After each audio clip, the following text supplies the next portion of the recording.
क्षमता के ऊपर मैं इसलिए भी बात करूंगा क्योंकि मैं एक कार्मिक या एम्प्लॉय हूं और साथ ही साथ मैं एक आयुर्वेद चिकित्सक भी हूं, तो मैं आयुष और आयुष प्रदेश के ऊपर भी बात करूंगा।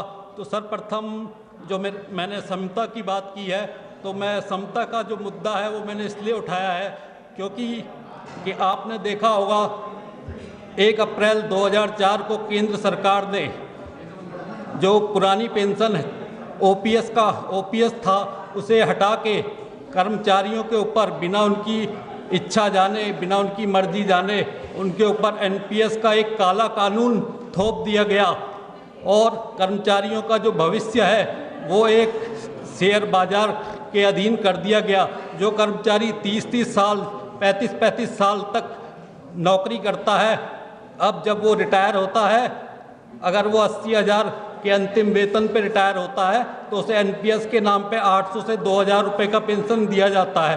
तो मैं आपसे पूछना चाहता हूँ 800 से 2,000 रुपये में क्या किसी व्यक्ति का गुजारा भत्ता संभव है या पालन पोषण संभव है?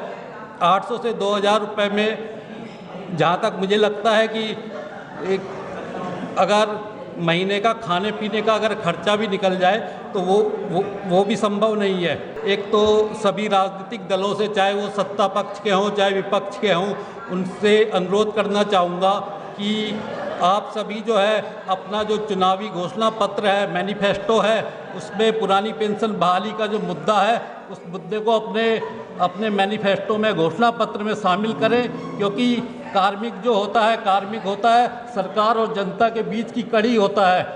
क्योंकि सरकार जो भी योजनाएं लाती है उस योजना को गांव-गांव तक, दूर-दूर तक पहुंचाने का कार्य जो है कार्मिक करता है, एम्प्लॉय करता है।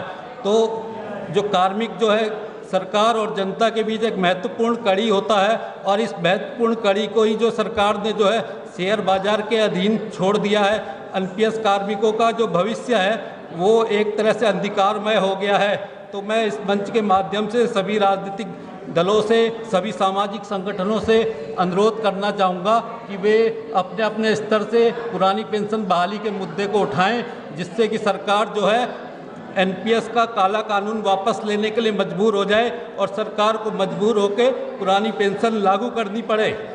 तो इस साथ ही साथ ये भी है कि एनपीएस जो है एक जुआ है, शेयर है, सट्टा है, जिसमें कि कर्मचारियों का भविष्य जो है अंधकारमय है। तो ये तो हुआ एक पुरानी पेंशन बहाली का मुद्दा। दूसरा मुद्दा, क्योंकि मैं एक आयुर्वेदिक चिकित्सक भी हूँ, तो मैं आयुष और आयुष प्रदेश के ऊपर भी बात करूँगा।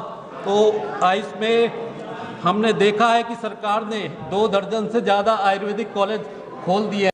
हम देखते हैं कि पर ईयर जो है 2,000 से ज़्यादा आयुर्वेद चिकित्सक पास आउट होकर निकल रहे हैं, लेकिन सरकार जो है पर ईयर 50 आयुर्वेदिक डॉक्टर्स को भी रोजगार नहीं दे पा रही है।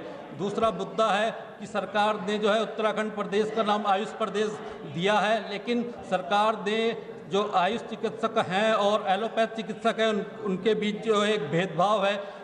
जो एलोपैथ चिकित्सक है उन्हें डीएसीपी का लाभ दिया जा रहा है, एसडीएसीपी का लाभ दिया जा रहा है, जबकि आयुष प्रदेश में आयुष चिकित्सकों को ना तो डीएसीपी का लाभ दिया जा रहा है, ना एसडीएसीपी का लाभ दिया जा रहा है। साथ ही साथ तो मैं चाहूँगा कि सरकार जो है एलोपैथिक चिकित्सकों की तरह आयुर्वेदिक चिकित्सकों के लिए भी शीघ्र ही डीएसीपी और एसडीएसीपी भी लागू करे। और इन दोनों ही मुद्दों पर मैं मीडिया का भी ध्यान आकर्षित करना चाहूँगा और मीडिया का भी सहयोग चाहूँगा। तो और साथ ही मैं चाहूँगा जो आयुष प्रदेश है उसमें जो दवाइयों की गुणवत्ता है वो भी कायम रहे, जिससे कि उत्तराखंड की जनता को जो है उत्तम स्वास्थ्य लाभ प्राप्त हो सके। इन्हीं शब्दों के साथ और आईपा को मैं उज्जवल भविष्य की शुभकामनाएं देते हुए अपनी बात समाप्त करता हूँ। जय उत्तराखंड, जय भारत।